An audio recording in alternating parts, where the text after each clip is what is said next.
انسان کو جس سے محبت ہوتی ہے، انسان اس کی قربت حاصل کرنا چاہتا ہے، اس کے قریب ہونے کے طریقے ڈھونڈتا ہے۔ ہم سب دعویٰ کرتے ہیں کہ ہمیں اللہ سے محبت ہے، لیکن کیا اس کا عملی ثبوت ہم نماز میں دیتے ہیں؟ ایپیسوڈ 20 آف موٹیویشن فرام قرآن۔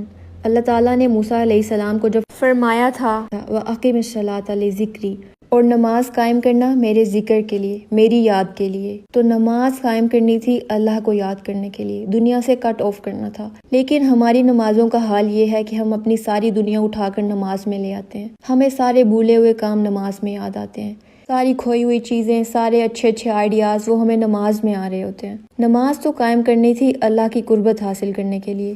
آپ دیکھیں کہ نماز میں ہمارے سارے اعضاء انوالو ہوتے ہیں، لیکن سب سے زیادہ دل کی انوالومنٹ ہونی ضروری ہے، لیکن ہمارا دل ہی نماز سے غافل ہوتا ہے۔ صحابہ کرام کو نماز سے راحت ملتی تھی، لیکن ہمیں اپنی نماز سے لذت کیوں نہیں ملتی؟ ہمیں کیوں بوجھ لگتی ہے؟ کیونکہ ہم نماز کو اللہ کی یاد کے لیے نہیں پڑھتے۔ نماز میں دل کی توجہ، خشوع اور خضوع ہونا بہت ضروری ہے۔ حدیث میں آتا ہے کہ نماز کے وقت اللہ سبحانہ و تعالیٰ بندے کے چہرے کے سامنے ہوتے ہیں، تو اللہ تعالیٰ انسان کے اتنے قریب ہوتے ہیں۔ اگر ہم توجہ کے ساتھ نماز پڑھیں تو اللہ تعالیٰ کی رحمت کیوں نہیں جوش مارے گی؟ لیکن جب ہماری نماز ایسی نہیں ہوتی تو پھر اس کا ہماری زندگی پر بھی کوئی اثر نہیں ہوتا۔ لہٰذا اپنی نمازوں کی کوالٹی کو بہتر کریں۔